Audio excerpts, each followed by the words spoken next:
To the career empire. आज हम बहुत इंपॉर्टेंट एक्ट पॉक्सो एक्ट 2012 देखेंगे। ये बहुत सारे स्टेट जुडिशरी में आता है। इसमें से क्वेश्चंस 2 से 3 क्वेश्चन आ ही जाते हैं अक्सर। तो साथ ही साथ हम एक्ट के साथ साथ कुछ प्रीवियस या पेपर्स भी देखेंगे। तो आइए जानते हैं इसको कम्प्लीटली। तो पहले इसका एक ओवरव्यू देखते हैं। सबसे पहले इसका हम जो किस नाम से इसको बोलते, टाइटल क्या रहेगा, the protection of children from sexual offences act 2012, ministry of women and child development ले गया था। अक्सर क्वेश्चन पूछ लिया जाता है। साथ ही साथ इसकी हम इन्फोर्समेंट डेट देखें तो वो है 14 नवंबर 2012। इसमें भी आपका प्रीवियस ईयर क्वेश्चंस आए हुए हैं। तो वही हम बात करें नेसेसिटी की, तो इसकी नेसेसिटी क्यों थी आपकी पॉक्सो एक्ट की। तो इंडिया की जो पॉपुलेशन है उसमें से 472 मिलियन जो है बच्चे हैं जो कि बिलो द एज ऑफ 18 है। साथ ही साथ हमारा कॉन्स्टिट्यूशन का आर्टिकल 21 भी इसी के बारे में बात करता है कि हम कैसे बच्चों को प्रोटेक्शन दी जाए, और साथ ही साथ यूएन का मैंडेट भी है ये। वही हम बात करें एक्ट के बारे में, तो इसमें कितने चैप्टर्स है, इसमें 9 चैप्टर्स है और 46 सेक्शन है। कंप्लीट हम एक बार ओवरव्यू अगर देखें, चैप्टर 1 बात करता है प्रिलिमिनरी, चैप्टर 2 बात करता है सेक्सुअल ऑफेंसेस अगेंस्ट चिल्ड्रन, बहुत ही इंपॉर्टेंट है, इसमें से अक्सर क्वेश्चन पूछ ले जाते हैं। चैप्टर 3 की बात करें हम कैसे अगर बच्चे के साथ अगर हम कोई भी पोर्नोग्राफिक पर्पस के लिए आप उसको यूज़ कर रहे हो और उसकी पनिशमेंट क्या होगी, वो चैप्टर 3 डील करता है। चैप्टर 4 डील करता है अबेटमेंट एंड अटेम्प्ट के बारे में, और चैप्टर 5 बात करते हैं क्या क्या प्रोसीजर्स है और उसको रिपोर्ट कैसे करेंगे केसेस को, वो बात करता है आपका चैप्टर 5। चैप्टर 6 बात करता है हम बच्चे का कैसे हम स्टेटमेंट रिकॉर्ड करेंगे। चैप्टर 7 स्पेशल कोर्ट के बारे में। चैप्टर 8 बात करता है स्पेशल कोर्ट की पावर क्या है और कैसे एविडेंस को रिकॉर्ड किया जाएगा, और चैप्टर 9 मिसलेनियस प्रोविजंस के बारे में बात करता है। तो 1 बाय 1 कंप्लीटली देखते हैं। चैप्टर 1 बात करता है प्रिलिमिनरी, जिसमें हम सेक्शन 1 की बात करें तो उसमें 3 चीज़ें हमने देखनी होगी, शॉर्ट टाइटल, एक्सटेंट और कमेंसमेंट। जो शॉर्ट टाइटल हम पहले भी देख चुके हैं, इसको हम किस नाम से बोलते हैं, protection of children from sexual offences act 2012। Extent की बात की जाए तो पूरे इंडिया में लागू होगा, पहले जम्मू कश्मीर में नहीं होता था, और 2019 के बाद वहाँ पर भी ये एप्लीकेबल होगा। वही हम बात करें कमेंसमेंट, जो हम पहले भी देख चुके हैं, 14 नवंबर 2012 तक ये आपका अप्लाई होगा। सेक्शन 2 की बात करें, इसमें आपकी डिफरेंट डेफिनेशंस दी गई है, लेकिन हमें इंपॉर्टेंट डेफिनेशंस की मैं बात करूं तो हमें 2D में चाइल्ड डिफाइंड है। तो 2D हमें देखना, याद रखना है, अक्सर एग्जाम में क्वेश्चन पूछ लिया जाता है। 2D में मतलब है चाइल्ड जो कि below the age of 18 years जो है वो पूछा गया है इसमें ऑलरेडी, और 2DA में चाइल्ड पोर्नोग्राफी को डिस्क्राइब्ड है। अगर हम बात करें अब चैप्टर 2 जो कि सेक्सुअल ऑफेंसेस अगेंस्ट चिल्ड्रन के बारे में बात करता है, इसमें आपके 5 तरह के ऑफेंसेस डिफाइंड है, जिसमें आपका आता है penetrative sexual assault, aggravated penetrative sexual assault, sexual harassment और सेक्सुअल असॉल्ट और एग्रीवेटेड सेक्सुअल असॉल्ट। ये आपके 5 तरह के ऑफेंसेस है। ऑड नंबर में आपके जितने भी ऑफेंसेस दिए होंगे और इवन में उनकी पनिशमेंट दी होगी साइमल्टेनियसली। तो 1 बाय 1 देखते हैं। इसमें 5 कैटेगरी के ऑफेंसेस मैंने आपको जो बताया, ए में आपका आएगा पेनिट्रेटिव सेक्सुअल असॉल्ट के बारे में और उसकी पनिशमेंट। तो सेक्शन 3 बात करता है पेनिट्रेटिव सेक्सुअल असॉल्ट और उसकी, तो हम देखते हैं इसमें क्या है, अगर कोई भी इंसान खुद से या फिर बच्चे से ऐसा कुछ करवाए, ठीक है, इसके बारे में बात करेंगे। If he penetrates his penis to any extent into vagina, mouth, यूथरस, एनिस ऑफ अ चाइल्ड, या फिर कोई भी ऑब्जेक्ट, या फिर वो चाइल्ड को मैन्युपुलेट करे टू सच एक्सटेंट, तो उसको हम पेनिट्रेटिव सेक्सुअल असॉल्ट की कैटेगरी में हम लेंगे। और इसी की जो पनिशमेंट दी गई है वो अप टू 10 ईयर्स से लाइफ इम्प्रिजमेंट तक, साथ में फाइन भी आपको दिया जाएगा। वही हम बात करें एग्रीवेटेड पेनिट्रेटिव सेक्सुअल असॉल्ट के बारे में और उसकी पनिशमेंट के बारे में, तो वो आपका बी कैटेगरी में दिया गया है। एग्रीवेटेड सेक्सुअल असॉल्ट का मतलब है कि कोई भी relative, police officer, armed forces, या फिर कोई मैनेजमेंट का स्टाफ, या रिमांड होम में, या प्रोटेक्शन होम में, या ऑब्जर्वेशन होम में, या कोई एजुकेशनल इंस्टीट्यूशन में ऐसा कोई बच्चे का दुर्व्यवहार करता है, या फिर कोई ऐसा पेनिट्रेटिव सेक्सुअल असॉल्ट करता है, तो उसको हम इस कैटेगरी के अंदर बुक करेंगे। या फिर बच्चे के साथ कोई भी गैंग रेप होता है, या फिर मल्टीपल टाइम्स होता है, या फिर कोई ऐसा डेडली वेपन का यूज़ किया जाता है, या फिर बच्चे को कोई भी ग्रीवियस हर्ट या फिर बॉडीली इंजरी, या फिर उसके सेक्सुअल ऑर्गन्स को कोई ऐसी इंजरी पहुंचाए, या जिसकी वजह से बच्चा मेंटली या फिजिकली इनकैपेबल हो जाए, या फिर जिसकी वजह से कोई फीमेल चाइल्ड जो है प्रेग्नेंट हो जाए, या फिर उस बच्चे को कोई भी ऐसी इन्फेक्शियस डिसीज़ लग जाए जैसे HIV टाइप से, या फिर बच्चे की डेथ हो जाए, या फिर बच्चा मेंटली डिसेबल हो जाए, या फिर 12 साल से नीचे के बच्चे के साथ ऐसा कुछ हो, या फिर कोई भी उसका रिलेटिव या फिर ब्लड में रिलेशन में कोई ऐसा उसके साथ करे, या फिर कोई जिसकी वो एक ट्रस्टवर्दी पोजीशन में हो, कोई ऐसा इंसान उसके साथ करे, या फिर ऑलरेडी कोई चाइल्ड प्रेग्नेंट है उसके साथ ऐसा करे, या फिर उसका मर्डर करे या अटेम्प्ट टू मर्डर करे, या फिर ड्यूरिंग कोई कम्युनल वायलेंस हो, तो या फिर बच्चे को नेकेड परेड कराए इन पब्लिक, तो उसको हम एग्रीवेटेड पेनिट्रेटिव सेक्सुअल असॉल्ट में हम बुक करेंगे। और इसकी जो पनिशमेंट है ऑब्वियसली ये बहुत ही एग्रीवेटेड फॉर्म में है, तो इसकी पनिशमेंट भी प्रीवियस से ज़्यादा होगी। तो इसमें अप टू 20 ईयर्स तक की रिग्रेस इम्प्रिजमेंट तो आपको मिलेगी, साथ में वो लाइफ इम्प्रिजमेंट में भी आपकी कन्वर्ट हो सकती है। साथ में आपको बच्चे के जितने मेडिकल एक्सपेंसेस होंगे और साथ में जो भी उसको रिहैबिलिटेशन में जो भी एक्सपेंसेस आएगा वो आपको साथ में देना पड़ेगा। हम बात करते हैं नेक्स्ट चैप्टर 2 में ही सी कैटेगरी में, जिसमें हम बात करेंगे सेक्सुअल असॉल्ट एंड पनिशमेंट के बारे में। सेक्सुअल असॉल्ट मतलब कोई भी सेक्सुअल इंटेंट से अगर बच्चे की वजाइना, पेनिस, एनस या ब्रेस्ट को टच करता है तो हम उसको सेक्सुअल असॉल्ट की कैटेगरी में बुक करेंगे विदाउट पेनिट्रेशन। ठीक है, तो इसकी जो पनिशमेंट दी गई है वो आपकी 3 to 5 ईयर्स तक की पनिशमेंट इसमें आपकी दी गई है। अब हम नेक्स्ट बात करते हैं डी कैटेगरी में, जिसमें एग्रीवेटेड सेक्सुअल असॉल्ट मतलब जो हमने ऑलरेडी सेक्शन 5 में पढ़े थे, मतलब कोई पुलिस ऑफिसर, कोई आर्म फोर्सेज या कोई भी रिलेटिव वगैरह अगर ऐसा कुछ करता है तो उसको हम एग्रीवेटेड सेक्सुअल असॉल्ट की कैटेगरी में हम इसको बुक करेंगे और इसकी जो पनिशमेंट है वो 5 to 7 ईयर्स तक की है। नेक्स्ट ई कैटेगरी में हम सेक्सुअल हरासमेंट देखेंगे।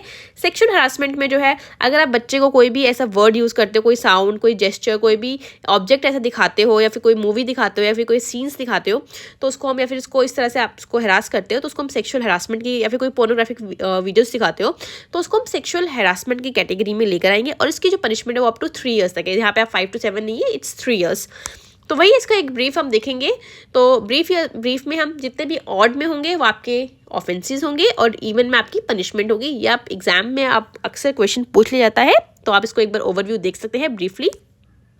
अब हम बात करते हैं चैप्टर 3 के बारे में, जो कि बात की कि आप चाइल्ड को पोर्नोग्राफिक पर्पस के लिए आप यूज़ करें तो और उसकी पनिशमेंट क्या होगी। सेक्शन 13 बात करता है कि अगर आप चाइल्ड को किसी भी पोर्नोग्राफिक पर्पस के लिए यूज़ करते हो तो उसके बारे में, अगर आप कोई भी ऐसा मीडिया बनाते हो, उसकी कोई वीडियो बनाते हो, या फिर उसके सेक्सुअल ऑर्गन को रिप्रेजेंट करते हो, या फिर उसको इंगेज करते हो किसी भी ऐसी चीज़ में, तो और उसकी वीडियो बनाते हो तो उसको हम सेक्सुअल इसमें पोर्नोग्राफिक पर्पस के लिए आप उसको बुक कर सकते हो सेक्शन 14 और 15 में। अगर आप उसको, अगर आप ऐसा कोई आप इसमें अगर चाइल्ड की कोई आप वीडियो बनाते हो और उसके सेक्सुअल ऑर्गन्स को दिखाते हो तो सेक्शन 14 के अंदर आपको पनिशमेंट दी जाएगी। फर्स्ट कन्विक्शन में आपको 5 ईयर्स, सेकंड कन्विक्शन में आपको 7 ईयर्स प्लस फाइन। आपने वीडियो तो बनाई, लेकिन अपने साथ में कोई भी ऐसा ऑफेंस भी किया जो सेक्शन 3, 5, 7 या 9 में दिया गया है, तो आपको उस सेक्शन की पनिशमेंट तो मिलेगी ही, साथ में आपको इसके अंदर जो पनिशमेंट दी गई है वो भी आपको एडिशनली दी जाएगी। अगर आप बच्चे की जो वीडियो है उसको स्टोर करके रखते हो सिर्फ, तो आपको 5,000 से 10,000 रुपये तक का फाइन देना पड़ेगा। अगर आप उसको आगे आप ट्रांसमिट करते हो, आगे उसको देते हो आगे किसी को, तो 3 ईयर्स तक की आपको इम्प्रिजमेंट मिल सकती है, साथ ही साथ फाइन। अगर आप उसको कमर्शियल पर्पस के लिए यूज़ करते हो आपको 3 to 5 years on first conviction, 5 to 7 years for second conviction आपको पनिशमेंट मिलेगी। अब हम नेक्स्ट बात करते हैं चैप्टर 4 की, जो कि बात करता है अबेटमेंट एंड अटेम्प्ट।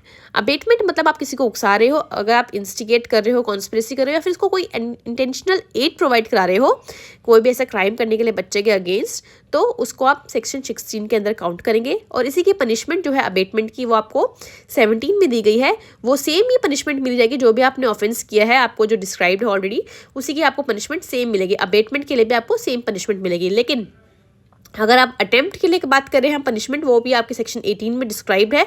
तो सेक्शन 18 बात करता है पनिशमेंट टू अटेम्प्ट। अगर आप अटेम्प्ट करते हो तो जो भी आपने सिर्फ अभी करा नहीं, सिर्फ अटेम्प्ट किया है, तो जो भी आपने ऑफेंस के लिए अटेम्प्ट किया था वो आपको सेक्शन 18 में जो भी आपने अटेम्प्ट किया तो उसकी हाफ पनिशमेंट, अगर आपको लाइफ इम्प्रिजमेंट दी गई है तो उसकी हाफ हो जाएगी। ठीक है, अब हम नेक्स्ट बात करते हैं चैप्टर 5 के बारे में कि हम कोई भी अगर ऐसा केस आता है तो उसको रिपोर्ट कैसे करेंगे। तो सेक्शन 19 में रिपोर्टिंग के बारे में बात की है। रिपोर्ट कौन कर सकता है? बच्चा खुद भी कर सकता है, या फिर कोई भी जिसकी नॉलेज में ऐसा आता है तो वो खुद भी कर सकता है। किसको करेगा? स्पेशल जुवेनाइल पुलिस यूनिट को या फिर लोकल पुलिस को वो रिपोर्ट कर सकता है। ठीक है, जो भी पुलिस ऑफिसर इसको लिखेगा केस को, जहाँ पे भी आप रिपोर्ट कर रहे हो, वो उसको एंट्री नंबर देगा और इसको राइटिंग में रिकॉर्ड करेगा, और जो भी इन्फॉर्मेशन प्रोवाइड कर रहा है उसको वो पढ़कर सुनाएगा और अपने रिकॉर्ड बुक में मेंटेन करेगा। जो आप लिखोगे वो एक सिंपल लैंग्वेज में होना चाहिए ताकि बच्चा उसको समझ सके। अगर बच्चा समझ नहीं पा रहा तो हम कोई भी एक ट्रांसलेटर या इंटरप्रेटर या फिर कोई भी एक एजुकेशनल ऑफिसर हम ले सकते हैं ताकि वो बच्चा समझ सके उसको, जो भी हम बता रहे हैं उसे। और इमीडिएटली ऐसा कोई केस आता है, अगर आपको लगता है कि बच्चे को इमीडिएटली कोई केयर एंड प्रोटेक्शन की रिक्वायरमेंट है, तो आप उसकी अरेंजमेंट कराओगे शेल्टर होम में with in 24 hours of the report of the case. तो बहुत बार क्वेश्चन पूछ लिया जाता है कि 24 आवर्स हम कब से देखेंगे, from the report of the case. या फिर आपको लगता है कि अगर स्पेशल जुवेनाइल पुलिस यूनिट जो है, आप उसको लगता है कि इसको बच्चे के वेलफेयर के लिए हम चाइल्ड वेलफेयर कमेटी या फिर स्पेशल कोर्ट को भी मैटर रिपोर्ट कर सकते हैं। और जो अगर वहाँ पे अगर कोई आपका स्पेशल कोर्ट नहीं है, तो हम कोर्ट ऑफ सेशन को ही डेजिग्नेट किया जाता है स्पेशल कोर्ट की तरह। और जो भी इंफॉर्मेशन हमें प्रोवाइड की जाएगी किसी भी इंसान के द्वारा गुड फेथ में, तो उसके खिलाफ कोई भी सिविल या क्रिमिनल लायबिलिटी नहीं होगी। तो नेक्स्ट हम बात करते हैं सेक्शन 20 के बारे में कि मीडिया की क्या ऑब्लिगेशन होगी इस ऐसे पर्टिकुलर केसेस में। कोई भी मीडिया है, कोई होटल है, हॉस्पिटल है, स्टूडियो, क्लब, कोई भी फोटोग्राफिक फैसिलिटीज़ है, अगर वहाँ पे ऐसा कोई केस आता है तो उसको इमीडिएटली रिपोर्ट करना होगा स्पेशल जुवेनाइल पुलिस यूनिट को या फिर लोकल पुलिस को, और उसको पब्लिसाइज नहीं करना होगा। ये बात करता है आपका सेक्शन 20। अब हम बात करें सेक्शन 21 और 22 जो कि पनिशमेंट के बारे में बात करते हैं। अगर आपके सामने ऐसा कोई केस आता है और आप उसको रिपोर्ट नहीं करते हो तो आपको क्या पनिशमेंट मिलेगी। अगर आप कोई भी ऐसा केस आया और आपने रिपोर्ट नहीं किया तो आपको 6 महीने तक की पनिशमेंट मिल सकती है, और साथ ही साथ फाइन और बोथ।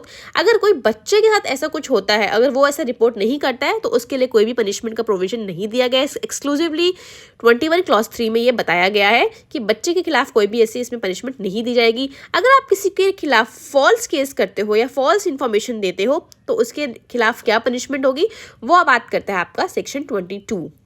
तो अगर आप किसी भी इंसान को ह्यूमिलेट करने के लिए या फिर उसको थ्रेटन या फिर डिफेम करने के लिए कोई भी फेक कंप्लेंट करते हो अंडर सेक्शन 3, 5, 7 या 9, तो आपको अप टू 6 मंथ्स तक की इम्प्रिजमेंट हो सकती है, साथ ही साथ फाइन भी।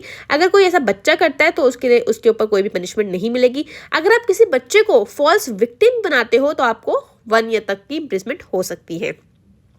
अगर हम बात करें मीडिया के बारे में, तो मीडिया जो है कोई भी ऐसा पब्लिसाइज नहीं करेगा, बच्चे की आइडेंटिटी डिस्क्लोज नहीं करेगा कि उसका नाम क्या है, एड्रेस क्या है, फोटोग्राफ क्या है, वो कोई भी मीडिया इसको इन्फॉर्मेशन को नहीं बताएगा अनटिल एंड अनलेस अगर आपका स्पेशल कोर्ट जो है रिटर्न में ऐसी परमिशन देता है in the interest of child. इस पर भी आपका प्रीवियस ईयर में क्वेश्चन आया हुआ है कि अगर बच्चे का इंटरेस्ट होगा, कोर्ट डिसाइड करेगा, राइटिंग में होगा, तो आप डिस्क्लोज कर सकते हो, अदरवाइज आप बच्चे की आइडेंटिटी को डिस्क्लोज नहीं करोगे। ठीक है, अगर कोई ऐसा करता है मीडिया या फिर उसका ओनर भी और वो एम्प्लॉय भी जॉइंटली लाइबल होगा ऐसे ऑफेंस के लिए, तो उसको 6 मंथ से 1 ईयर तक की इम्प्रिजमेंट हो सकती है अगर आप डिस्क्लोज कर देते हो तो। नेक्स्ट हम बात करेंगे चैप्टर 6 के बारे में कि बच्चे की स्टेटमेंट हम कैसे रिकॉर्ड करते हैं। तो सेक्शन 24 से लेकर 27 बात करते हैं इसी के रिगार्डिंग। तो देखते हैं 24 के बारे में। जो भी बच्चा होगा as far as possible women officer जो होगी वो स्टेटमेंट रिकॉर्ड करेगी, और वुमेन ऑफिसर जो है police officer not below the rank of SI, वो और यूनिफॉर्म में नहीं होगी। बच्चे को एक फेवरेबल इन्वायरमेंट दिया जाएगा, बच्चे को कभी भी नाइट में पुलिस स्टेशन में नहीं रखा जाएगा, और उसको एक इंटरेस्ट में, अगर बच्चे का इंटरेस्ट हुआ तो ही उसकी आइडेंटिटी डिस्क्लोज की जाएगी, अदरवाइज नहीं। और ये कौन डिसाइड करेगा, स्पेशल कोर्ट डिसाइड करेगा। तो ये बात करता है आपका सेक्शन 24 रिकॉर्डिंग कैसे होगी। तो हम देख लेते हैं। Women officer not below the rank of SI, uniform में नहीं होगी। ठीक है, बच्चे को फ्रेंडली इन्वायरमेंट दिया जाएगा, और कहाँ पे, at the place of child's choice, उसके घर पर या फिर उसकी कोई भी जो चॉइस की प्लेस होगी वहाँ पे हम स्टेटमेंट रिकॉर्ड करेंगे। ठीक है, ये तो बात करते हैं सेक्शन 24। तो हम बात करते हैं सेक्शन 25 के बारे में कि मजिस्ट्रेट कैसे रिकॉर्ड करेगा। Recording of statement of a child by magistrate, आपने 164 का बयान सुना ही होगा CRPC में, उसी तरह से इसकी रिकॉर्ड की जाएगी। इसमें लेकिन एक स्पेशल प्रोविजन है कि उसमें 164(1) में दिया गया है कि जो भी आपका एक्यूज का एडवोकेट होता है वो प्रेजेंट होता है ड्यूरिंग दी 164 के बयान में। लेकिन इस केस में 164(a) जो है वो अप्लाई नहीं होगा, मतलब एडवोकेट भी प्रेजेंट नहीं होगा eight the time of recording of evidence statement by the magistrate. ठीक है, और जो भी आपने जो मजिस्ट्रेट जो है उसके जो स्टेटमेंट रिकॉर्ड करेगा उसकी एक कॉपी जो है बच्चे को या फिर उसके रिप्रेजेंटेटिव या पेरेंट्स को दिया जाएगा। ठीक है, नेक्स्ट अब बात करते हैं सेक्शन 26 के बारे में कि उसके रिगार्डिंग और अलग अलग क्या प्रोविजंस दिए गए हैं। जो मजिस्ट्रेट होगा जो भी रिकॉर्ड करेगा, जो भी उसने रिकॉर्ड किया है वो बच्चे को या फिर उसके जो भी रिप्रेजेंटेटिव होगा उसको बताएगा पूरे के पूरे स्टेटमेंट्स को। ठीक है, अगर बच्चा नहीं समझ पा रहा है तो उसको ट्रांसलेटर्स को दिया जाएगा, ट्रांसलेटर्स उसको समझाएंगे, जो भी उसकी क्वालिफिकेशन डिस्क्राइब है और जो भी उसकी फ़ी डिस्क्राइब है वो हम दे दी जाएगी। अगर लगता है कि मजिस्ट्रेट को कि बच्चे को कोई मतलब मेंटल या फिजिकल डिसेबिलिटी हो रही है या फिर उसकी कुछ कम्युनिकेशन में कोई प्रॉब्लम है, तो जो भी एजुकेटर है जो बच्चे को समझा सके ऐसा हम अपॉइंट कर सकते हैं on the payment of fees जो भी दी जाएगी डिसाइड की जाएगी, ठीक है, वेयर एवर पॉसिबल। और जहाँ भी पॉसिबल होगा कि उसकी ऑडियो और विजुअल इलेक्ट्रॉनिक मीन्स से उसकी रिकॉर्डिंग की जाएगी बच्चे की, ताकि उसको हम फर्दर यूज़ कर सकें। अब नेक्स्ट हम बात करते हैं सेक्शन 27 में medical examination of the child. आपको जो भी 164A में जो भी आपकी CRPC में प्रोविजंस दिए गए हैं उसके अकॉर्डिंगली बच्चे का मेडिकल एग्जामिनेशन होगा। प्रेफरेबली एक वुमेन डॉक्टर जो है वही उसका एग्जामिनेशन करेंगी in the presence of child. ये याद रखिएगा, क्वेश्चन आया हुआ है। जो भी आपका प्रेजेंस ऑफ चाइल्ड जो होगा, बच्चे का जो एग्जामिनेशन होगा in the presence of parents होगा, ठीक है, with the consent of parent माना जाएगा। अगर पेरेंट्स नहीं है तो जो भी डिसाइड किया गया, फिर कोई भी बच्चे का ट्रस्टेड पर्सन नहीं है, तो जो मेडिकल इंस्टीट्यूशन है जिसको भी एक वुमेन को नॉमिनेट करेगा उसकी प्रेजेंस में वो मेडिकल एग्जामिनेशन कंडक्ट किया जाएगा। अब हम नेक्स्ट बात करते हैं चैप्टर 7 के बारे में कि स्पेशल कोर्ट क्या होता है। इसके सेक्शन 28 से 32 बात करता है कि डेजिग्नेशन क्या होगा, presumption of culpable mental state क्या है। तो ये सारे जो प्रोविजंस हैं हम वन बाय वन देखते हैं। तो सबसे पहले हम बात करेंगे डेजिग्नेशन ऑफ स्पेशल कोर्ट के बारे में कि जो भी ट्रायल्स होंगे वो स्पीडी होंगे, ठीक है, और एक स्पेशल कोर्ट को डेजिग्नेट किया जाएगा। जो स्पेशल कोर्ट जो होगा वो chief justice of the high court जो होगा बाय एक गस्टेड नोटिफिकेशन से डेजिग्नेट कर सकता है कोई भी कोर्ट ऑफ सेशन को एज अ स्पेशल कोर्ट, ठीक है। जो भी स्पेशल कोर्ट जो उसको ट्राई करेगा उस पर ऑफेंस को ट्राई करेगा विद एक्यूज में अंडर मतलब वो CRPC के अंडर भी कर सकता है और इस पॉक्सो एक्ट के अंडर भी कर सकता है। नेक्स्ट हम बात करेंगे सेक्शन 29 के बारे में कि हम प्रिजम्पशंस लेंगे to certain offences when a person is prosecuted for committing, abetting और अटेम्प्टिंग। कोई भी जो भी आपने सेक्शन में हमने पढ़े थे ऑफेंसेस मतलब अंडर 3, 5, 7, 9, तो उसको हम प्रेज्यूम किया रहेगा कि उसने कमिट किया है, अबेट किया है अंडर दिस एक्ट, ठीक है। नेक्स्ट हम बात करते हैं सेक्शन 30 की कि presumption of culpable mental state की जो भी एक्यूज है उसकी कल्पेबल मेंटल स्टेट क्या होगी, अगर कि उसका इंटेंशन क्या था, मोटिव क्या था, नॉलेज क्या थी, बिलीफ क्या था, तो ये हम उसके अंदर देखेंगे 30 के अंदर। और 31 बात करता है कि उसके अंदर CRPC के प्रोविजंस भी एप्लीकेबल हो सकते हैं, ठीक है, जिसकी जो आपके बेल के बॉन्ड के है वो उसमें आपके एप्लीकेबल हो जाएंगे। और special court is equal to आपका कोर्ट ऑफ सेशन आपका रहेगा और उसको जो भी बंदा इसको करेगा पर्सन उसको डीम टू माना जाएगा एज अ पब्लिक प्रोसिक्यूटर। और जो पब्लिक प्रोसिक्यूटर की जो आपकी क्वालिफिकेशन दी गई है वो आपकी 7 ईयर्स का आपको एक्सपीरियंस होना चाहिए। और जो उसको अपॉइंट कौन करेगा, आपका स्टेट गवर्नमेंट अपॉइंट करेगी। और every person appointed as a special PP shall be deemed to be a public prosecutor. अब हम बात करते हैं इसी के ऊपर एक MCQ आया हुआ है आपका प्रीवियस ईयर RGS प्री 2021 में कि under section 32 the protection of children from sexual offences act a person shall be eligible to be appointed as special PP only if he had a, तो आपको इसका option है in a practice not less than 3 years, second है in a practice not less than 5 years, next में 7 years और next में 2 years. तो इसका आंसर क्या होगा, तो इसका आंसर अभी हमने पढ़ा नॉट लेस देन 7 ईयर्स, मतलब आपको 7 ईयर्स का एक्सपीरियंस एटलीस्ट होना चाहिए। ये आपका कितना ईजी क्वेश्चन था। अब हम नेक्स्ट बात करते हैं procedure and powers of special court regarding recording of evidence, ठीक है। तो कैसे हम रिकॉर्डिंग करेंगे इसके हम बारे में देखेंगे सेक्शन 33 से 38 के बारे में। तो सेक्शन 33 कहते हैं कि क्या प्रोसीजर्स है और पावर क्या है स्पेशल कोर्ट की। जो भी आपका स्पेशल कोर्ट होगा, स्पेशल कोर्ट में take cognizance of any offence, ठीक है, any offence with the child, either उसको रिपोर्ट की जाएगी या फिर कंप्लेंट के बिहाफ पे उसको वो कॉग्निजेंस ले सकता है और उसी के अकॉर्डिंगली वो उससे क्वेश्चन पूछ सकता है चाइल्ड से रिगार्डिंग देखिए क्या क्या उसके होंगे जो भी उसने अपनी कंप्लेंट दी है। और अगर चाहे तो फ्रीक्वेंट ब्रेक्स दे सकता है, चाइल्ड को एक फ्रेंडली इन्वायरमेंट प्रोवाइड किया जाएगा। बार बार स्पेशल कोर्ट इंश्योर करेगा कि बार बार उस चाइल्ड को जो है टेस्टिफाई नहीं करना पड़ेगा, ठीक है, उससे कोई भी एग्रीवेटेड क्वेश्चंस नहीं पूछे जाएंगे, उसका करेक्टर एसिनेशन नहीं किया जाएगा, डिग्निटी ऑफ चाइल्ड को मेंटेन किया जाएगा, चाइल्ड की आइडेंटिटी को डिस्क्लोज नहीं किया जाएगा अनटिल अनलेस को ये देखे कि वो उसके इंटरेस्ट में है या नहीं। कोई भी ऐसा कोई क्वेश्चन नहीं पूछा जाएगा जिससे चाइल्ड इनकम्फर्टेबल फील हो। अगर कोर्ट को लगे तो उसको हम फ्रीक्वेंट ब्रेक्स वो दिया जाएगा और स्पेशल कोर्ट के पास वो सारी पावर्स होगी जो कोर्ट ऑफ सेशन के पास होती है। तो ये आपका बात करता है सेक्शन 33। तो अगर हम बात करें सेक्शन 34 के बारे में, वो बात करता है प्रोसीजर क्या होगा in case of commission of offence by a child. अगर कोई भी ऐसा ऑफेंस जो है एक चाइल्ड ने किया है तो उसकी जो एज होगी वो कैसे डिटरमाइन की जाएगी और कौन डिटरमाइन करेगा, ये बात करता है आपका सेक्शन 34।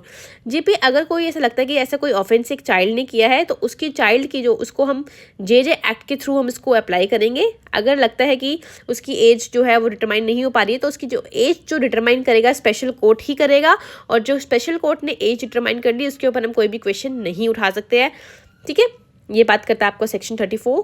अब हम बात करते हैं सेक्शन 35 की कि period for recording of evidence of child and disposal of case. जब भी हम एविडेंस रिकॉर्ड करेंगे विद इन 30 डेज में करेंगे from the taking of cognizance of the special court, और डिस्पोजल जो है within 1 year from the date of taking cognizance of the offence. मतलब 30 डेज के अंदर एविडेंस रिकॉर्ड करेंगे और 1 साल के अंदर अंदर उसका डिस्पोजल करेंगे अंडर सेक्शन 35।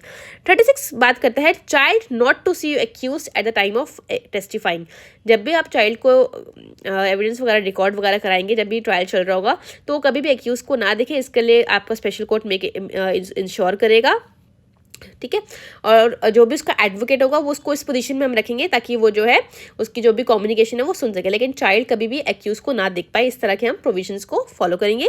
और सेक्शन 37 बात करते हैं ट्रायल जो होगा वो कैमरा में कंडक्ट किए जाएंगे इन फ्रंट ऑफ कैमरास ताकि उसको रिकॉर्ड कर सके।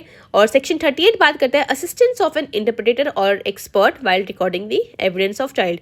कहाँ पर भी अगर स्पेशल कोर्ट को लगता है कि हमें कोई असिस्टेंस चाहिए, ट्रांसलेटर चाहिए या इंटरप्रेटर चाहिए, तो कोर्ट उसको अपॉइंट कर सकता है। अब हम नेक्स्ट लास्ट चैप्टर के बारे में बात करेंगे जो कि बात करता है मिसलेनियस प्रोविजंस के बारे में। तो सबसे पहले सेक्शन 39 की बात करें तो वो बात करता है guidelines for child to take assistance of experts.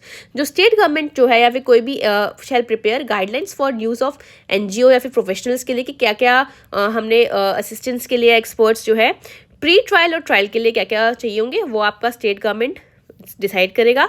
Section 40 बात करता है right of child to take legal practitioners। अगर सेक्शन 301 of CRPC says the family or the guardian of the child shall be entitled to the assistance of legal counsel of their choice, वो ले सकते हैं। Section 41 बात करते हैं provision of section 3 to 13 not to apply in certain cases. कुछ cases में जो है ये आपके अप्लाई नहीं होगा, तो अगर कोई भी section 3 to 13 shall not apply in case of medical examination or medical treatment of child undertaken with the consent of his parents or guardian. अगर आपने आपके पेरेंट्स या गार्जियन का कंसेंट के थ्रू अगर आपके चाइल्ड का कोई मेडिकल ट्रीटमेंट हो रहा है तो उसमें आपका सेक्शन जो है ये अप्लाई नहीं होगा, ये बोलता है आपका सेक्शन 41। मतलब सेक्शन 3 से लेकर 13 तक इस चीज़ में वो आपका एप्लीकेबल नहीं होगा, और इसके ऊपर आपका प्रीवियस ईयर में क्वेश्चन भी आया हुआ है। 42 बात करते हैं ऑल्टरनेटिव पनिशमेंट के बारे में। Whenever there is an act और omission constitute an offence punishable under the act, तो अगर ऐसा कोई एक्ट हुआ है तो उसमें आप जो है अंडर सेक्शन आईपीसी के 166A 354A B C D या 370 के अंडर, तो उसमें जो आपका ऑफेंडर होगा वो गिल्टी होगा, offence shall be liable to punish only under the act. ठीक है, और आईपीसी वेरेवर जहाँ पे भी पनिशमेंट दिया, अगर आपने कोई ऐसा ऑफेंस किया जहाँ पे आपकी आईपीसी में भी उसका प्रोविजन दिया हुआ है और इसमें भी आपका पॉक्सो में भी दिया हुआ है, तो उस केस में क्या होगा, जहाँ पे भी पनिशमेंट ज़्यादा दी गई होगी उसमें हायर पनिशमेंट जहाँ पे भी डिस्क्राइब्ड है उसको वो पनिशमेंट दी जाएगी। अगर आपने कोई ऐसा ऑफेंस किया है वो पॉक्सो में भी आता है और आईपीसी में भी आता है, तो उसकी जो पनिशमेंट जहाँ पे भी ज़्यादा हायर पनिशमेंट दी गई है तो वो वहाँ पे एप्लीकेबल होगी। अब हम बात करते हैं सेक्शन 42A की, act not in derogation of any other law. जो ये आपका पॉक्सो एक्ट है वो किसी और एक्ट के एडिशन या फिर डेरोगेशन में नहीं होगा उसके प्रोविजंस को। अब हम बात करें पब्लिक अवेयरनेस, ये स्टेट गवर्नमेंट और सेंट्रल गवर्नमेंट की जिम्मेवारी बनती है कि वो आपको इस एक्ट को पब्लिसाइज करें मीडिया से, टेलीविजन से या फिर कोई भी अदर प्रोविजंस के थ्रू या फिर अदर मीडिया के थ्रू, ताकि लोगों को इसकी अवेयरनेस हो, और स्टेट गवर्नमेंट और सेंट्रल गवर्नमेंट दोनों ही इसके ऊपर काम करेगी। अगर आपकी इसकी मॉनिटरिंग की बात करें तो कैसे इसकी मॉनिटरिंग की जाएगी, तो national commission for protection of child right and state commission for protection of child right जो इसको मॉनिटर करेगा, इंक्वायर करेगा और इसकी एनुअल रिपोर्ट सबमिट करेगा। अगर हम बात करें इसके पावर्स किसके पास है इसके रूल्स बनाने की, तो सेंट्रल गवर्नमेंट के पास पावर है इसके रूल्स बनाने की कि कैसे इसको हम कोई भी अगर ऐसा कोई केस आता है तो उसको कैसे डिलीट करना है, अगर कोई ऐसी उसको कैसे डिस्ट्रॉय करना है पोर्नोग्राफिक मटेरियल को, तो वो आपका सेंट्रल गवर्नमेंट देखेगी। साथ ही कोई भी ऐसा केस रिपोर्ट हुआ है या फिर क्या फिर उसमें कोई भी आपको एजुकेटर अपॉइंट करना है, उसकी क्या क्वालिफिकेशन होगी, क्या फीस होगी, क्या एक्सपीरियंस होगा, वो सारा आपका central government time to time decide करती रहेगी। क्या क्या प्रोटेक्शन और मेडिकल ट्रीटमेंट देना है बच्चे को वो भी आपकी वो दिखाएगी, क्या कंपनसेशन देना है, कैसे इस एक्ट की पीरियोडिक मॉनिटरिंग करनी है, वो सारा आपका सेंट्रल गवर्नमेंट डिसाइड करेगी। अगर कोई भी इस को इम्प्लीमेंट करने में कोई भी डिफिकल्टीज आ रही है तो उस डिफिकल्टी को जो रिमूव करने की पावर है अंडर सेक्शन 46 वो भी आपका सेंट्रल गवर्नमेंट ही करेगी। तो ये आपका पूरा का पूरा हमने पॉक्सो एक्ट देख लिया है। तो अब इसके कुछ प्रीवियस ईयर क्वेश्चन देख लेते हैं। प्रीवियस ईयर क्वेश्चन में आपको सबसे पहले आपका आता है कि provisions of section 3 to 13 of the POCSO act shall not apply in case of medical examination और मेडिकल ट्रीटमेंट ऑफ चाइल्ड। अभी हमने पढ़ा था, तो वो कौन से एक्ट के अंडर आता है ये भी आप मुझे बताइएगा। अगर आपका मेडिकल ट्रीटमेंट फर्स्ट है, सच मेडिकल एग्जामिनेशन और medical treatment is undertaken with the consent of child himself. 2 में आता है with the consent of court, 3rd में आता है with the consent of parents और 4th में आता है with the consent of police. तो इसका आंसर क्या होगा? अभी हमने पढ़ा था, सेक्शन 41 में डिस्क्राइब्ड है कि with the consent of his parents. तो इसका करेक्ट आंसर क्या होगा? आपका आंसर 3। ठीक है, नेक्स्ट एमसीक्यू हम देखते हैं। फॉर द पर्पस ऑफ, ये आपको ऑलरेडी सेक्शन जो है, ये वाला क्वेश्चन जो है आरडीएस प्री 2021 में आया हुआ है। For the purpose of section 23 POCSO act which among the following is not correct. अब आप याद रखना, इसमें पूछा हुआ है नॉट करेक्ट। तो नॉट करेक्ट में आपने देखना है, फर्स्ट है no report in any media shall disclose the identity of child, ये आपका फर्स्ट है। सेकेंड है द पब्लिशर और owner of media shall be jointly and civilly liable for the act and omission of the employee, यह अभी हमने पढ़ा था, first and second both are correct. Third पढ़ रहे हैं on the contravention of the provision of subsection 1 and 2 of section 23 the accused shall be liable to be punished with the imprisonment of either description for a period shall not less than 1 year but which may be extend up to 2 years or fine। तो अभी हमने 23 की बात कर रहे हैं। 23 1 and 2 क्या है? अगर हम देखें अपने प्रीवियस इसमें, तो अगर हम बात करते हैं 23 के बारे में, तो 23 हमारा बात करता है, क्या बात कर रहा है कि अगर कोई भी मीडिया और उसको है तो उसको कितनी पनिशमेंट मिलती है, कोई भी वो 6 महीने से 1 ईयर तक की। तो इसमें क्या लिखा है 6 months to 1 year।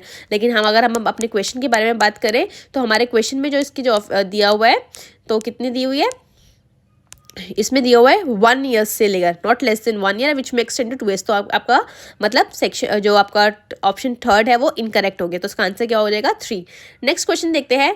Under the provision of POCSO act a report can be publish by the media which disclose the identity of a sexually assault child. तो ऐसी कोई हम रिपोर्ट पब्लिश कर सकते हैं या नहीं कर सकते हैं? Can not be publish, can be publish in public interest और can be published if permitted by the competent special court. तो हमने क्या पढ़ा था कि कॉम्पिटेंट स्पेशल कोर्ट अगर परमिशन देता है इन इंटरेस्ट ऑफ चाइल्ड तो हम कर सकते हैं। तो इसका आंसर क्या होगा? 3rd। नेक्स्ट हम बात करें नेक्स्ट क्वेश्चन की। Who of the following police officer is empowered to record statement of child under section 24? हमने section 24 में क्या पढ़ा था कि वुमेन ऑफिसर ही as far as practical officer और वो भी not below the rank of SI। तो इसका आंसर क्या होगा? आपका करेक्ट ऑप्शन होगा women police officer not below the rank of sub inspector, मतलब 3, ऑप्शन 3 आपका करेक्ट होगा। नेक्स्ट हम क्वेश्चन देखते हैं। According to the section 25 Poxo Act, a child under section 164 of the CRPC to be recorded by a magistrate।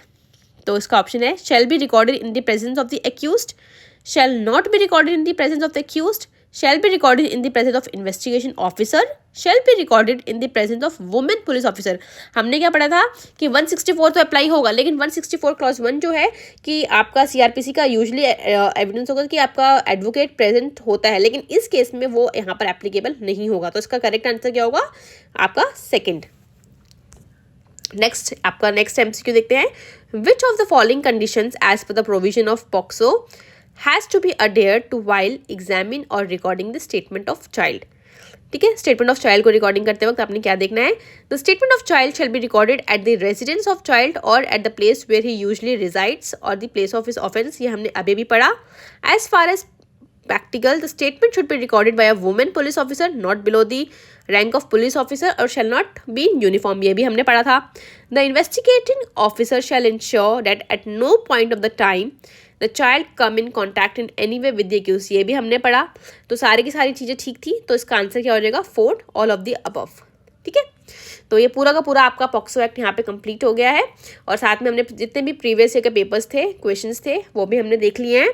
अगर आपको कोई भी डाउट हो तो आप मुझे कमेंट सेक्शन में बता सकते हैं। अब नेक्स्ट हम मिलेंगे फिर से कोई एक न्यू एक्ट के साथ।